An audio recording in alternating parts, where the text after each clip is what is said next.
Bien, volvemos al tema Petrobras. Realmente explotó el tema en Brasil desde unos días antes, un par de días antes de la última elección presidencial, cuando era la segunda vuelta, ¿no? Con aquella etapa de Bellá.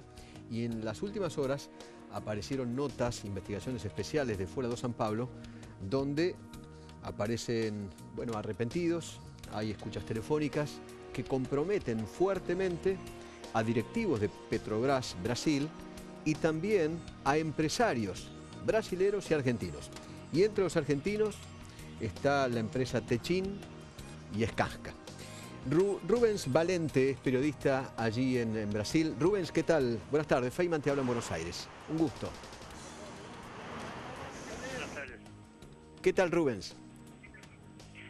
Sí. En Brasil tenemos nuevos desdobramientos de la investigación sobre el escándalo de Petrobras. Si quieres conocer algunos detalles, Sí, claro, por favor. Podemos hablar al respecto. Todo lo que me puedas aportar como datos nuevos, claro. Sí, ayer, por la primera vez, desde el principio de esta investigación, el juez de Curitiba ha tornado públicas las delaciones de dos testigos que hicieron un acuerdo de colaboración, ¿sí? Son depoimentos muy detallados sobre el funcionamiento de un club de empresarios que se dividía los contratos públicos de Petrobras en troca de pagamento de coimas, de propinas, para diversos servidores de Petrobras, incluso con transferencias para Suiza y otros países de Europa.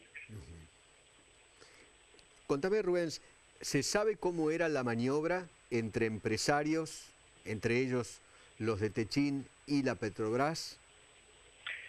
Sí, este testigo que ha sido publicado, divulgado, demuestra que la Petrobras era dividida por setores y que cada sector era ocupado por empresas que se reuniam previamente, faziam encontros quase por mês em São Paulo, principalmente. Nesses encontros, eles dividiam as obras e faziam um sistema de cartel. O que chama a atenção é que esse sistema, segundo o depoimento do testigo, era de conhecimento de 2 ou 3 diretores que tinham muita ascendência sobre esses contratos. E esses diretores foram comprados, foram pagos.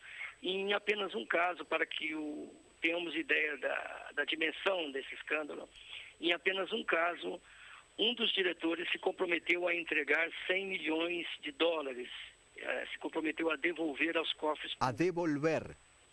A devolver, sim. Ele fez também uma delação premiada, uma colaboração com a justiça brasileira. Todo eso para que le reduzcan la pena, me imagino. Isso para reduzir a pena. Esta é a legislação no Brasil permite isso. E ele se chama Pedro Barusco, ele mora no Rio de Janeiro e não está preso neste momento porque ele forneceu uma série de detalhes. Esses detalhes, eles ainda não são públicos, ainda não são totalmente conhecidos, mas ele já se comprometeu a devolver 100 milhões de dólares. Ok. Pues no. Rubens, una pregunta, a ver si entendí. Las empresas se reunían con los directivos de Petrobras y entre ellos los empresarios se dividían las obras. Esta te toca a vos, esta te toca a vos, y dejaban la coima. Esto, perfeito. É um sistema de cartel, puramente um cartel, com a participação de servidores da Petrobras. E com um dado novo que foi divulgado ontem pela Justiça. É um dado que gera muita especulação, muitos comentários em Brasília.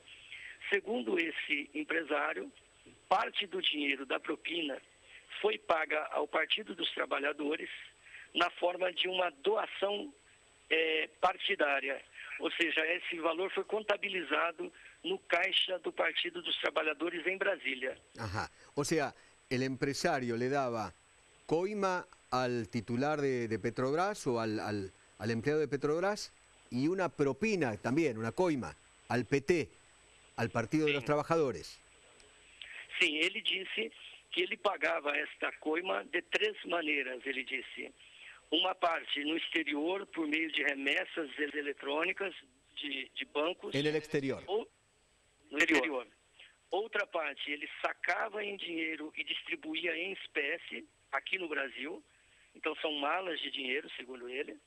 E a terceira forma foi a doação oficial no caixa eleitoral do PT de Brasília. Esta doação no valor de 4 milhões de reais. O sea, pagando la campaña presidencial del PT.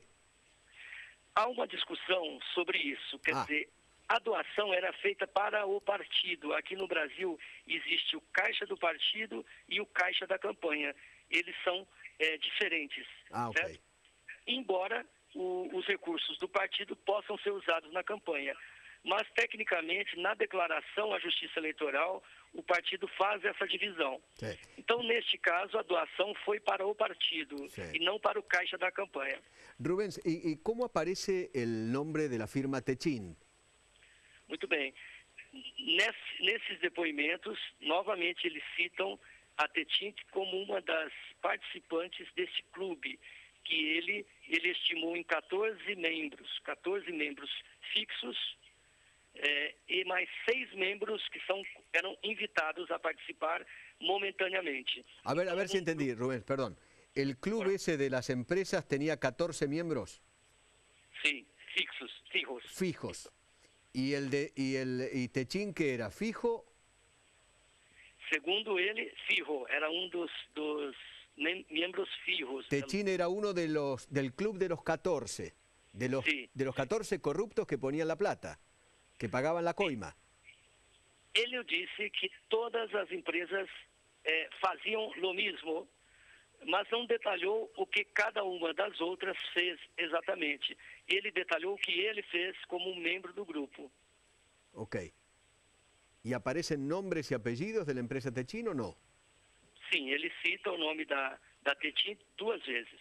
Na primeira citação, ele disse que a Techin era membro, mas ele não lembrava, não se recordava o representante da empresa nas reuniões. E na segunda citação, ele cita o nome de 2 pessoas que seriam os representantes desta empresa e que a polícia ainda não sabe quem são. A polícia está tentando entender quem são essas pessoas. Mas é importante ressaltar o seguinte: este grupo, ele tinha regras próprias. Havia 16 regras que este grupo de empresários tinha que obedecer. Tenían 16 reglas como si fuera un manual de procedimiento. Sim, um manual como se fosse uma disputa de futebol, ele disse. Ajá. Como se fosse um campeonato de futebol. Ajá. Entre ellos se repartían, en esas 16 reglas, se repartían los trabajos. Sim. ¿Y cómo se pagaba la coima? Exato. Havia entendimento de que uma empresa que tinha interesse em uma obra, ela poderia conseguir a prioridade sobre aquela obra. Então, as outras empresas abriam mão da disputa em benefício da empresa interessada. Né? Quando havia muitos interessados, então havia uma divisão, uma nova divisão, para que as empresas menores pudessem obter outras obras em outras áreas da Petrobras. Para que nadie se quede afuera, para que nadie se quede afuera del negocio. Isso. Exato. Rubens, la verdad que fue muy interesante todos los datos que nos aportás desde Brasil. Gracias, un abrazo muy grande. Muitas graças, eu que agradeço, e são fatos que merecem ser noticiados mesmo e acompanhados com muita atenção aí também na Argentina também. Gracias, Rubens Valente, periodista allí en Brasil.